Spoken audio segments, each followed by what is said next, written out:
on YouTube. This is the very latest news from Fabulous 103 and the Fabulous Pattaya Media Group. It would be great if you liked and subscribed to us.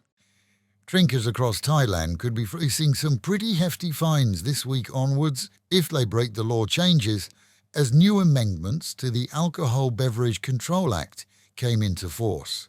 There's no change to the usual licensing hours. That 2 until 5 in the afternoon alcohol ban still stands for bars, restaurants and shops. But now there are new penalties for both sellers and customers. It's long been illegal to sell or serve alcohol outside legal hours. That's afternoons and after midnight until 11 in the morning. But the latest update means that drinkers themselves can now be fined for consuming after hours. So if you buy a drink just before closing and keep sipping after time's up, you're technically breaking the law.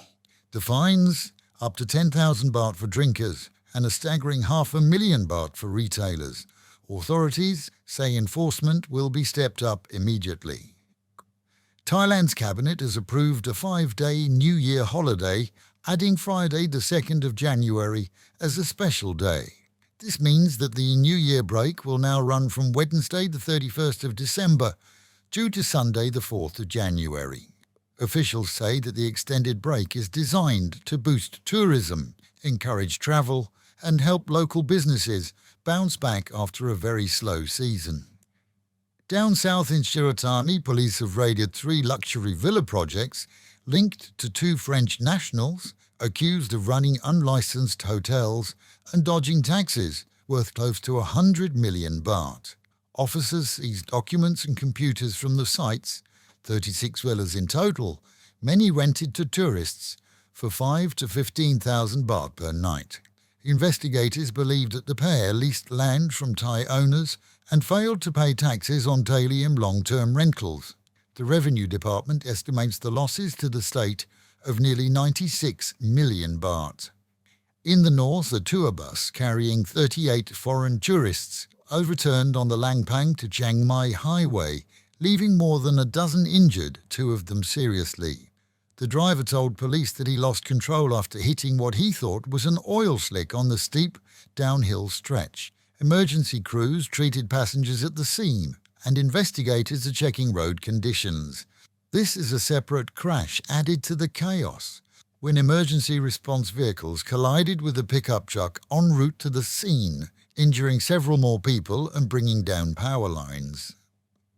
A 22-year-old British man, Jamie Cairns from Coventry, has been sentenced in Dublin after admitting to importing €500,000 worth of cannabis, that's more than 18 million baht, from Thailand. Cairns was stopped at Dublin Airport in February after flying in from Bangkok via Doha. Customs officials found 24 kilograms of cannabis packed into 48 vacuum-sealed bags. He told police that he'd been pressured into carrying the drugs after racking up a £4,000 drug debt whilst backpacking in Thailand. Flood alerts have been raised across the capital and its neighbouring provinces, Pattaya and Nonthaburi. The Chao Phraya barrage in Chainat has increased its discharge rate, pushing water levels higher along the river. Combined with high sea tides, the outflow is making drainage difficult and increasing flood risks, especially in low-lying riverside areas known locally as missing teeth zones. Residents in high-risk districts have been urged to move valuables to higher ground and keep an eye on official updates. And at the Cambodian border, Thai rangers have arrested 3 men, a Chinese national, an American and an Indian, who allegedly crossed illegally into Thailand before dawn on Sunday. They were caught carrying over 1,000 mobile SIM cards believed to be linked to an international call centre scam.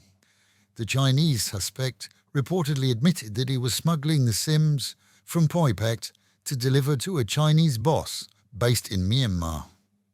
In Pattaya, residents have raised concerns after mystery QR code stickers appeared on lamp posts and public signs around the city's busiest tourist areas.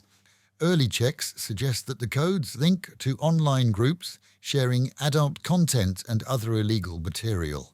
Officers say that it's part of a wider online scheme and are removing the stickers, whilst warning the public not to scan unknown codes. And finally, a story that's made headlines back in the UK. Lindsay Sanderford, the knitting British granny, who spent more than a decade on death row in Indonesia, has finally returned to Britain. The 69-year-old, convicted of smuggling 1.6 million bahts of cocaine into Bali from Thailand back in 2012, arrived at Heathrow Airport on Friday under a repatriation deal.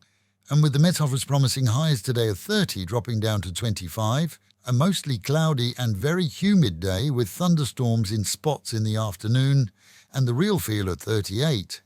Local and national news today from Fabulous 103 FM and Fabulous Pattaya Media Group. And to get a notification every time we release another bulletin or programme, like and subscribe to our channel, Fabulous Pattaya Media Group, by using the link below.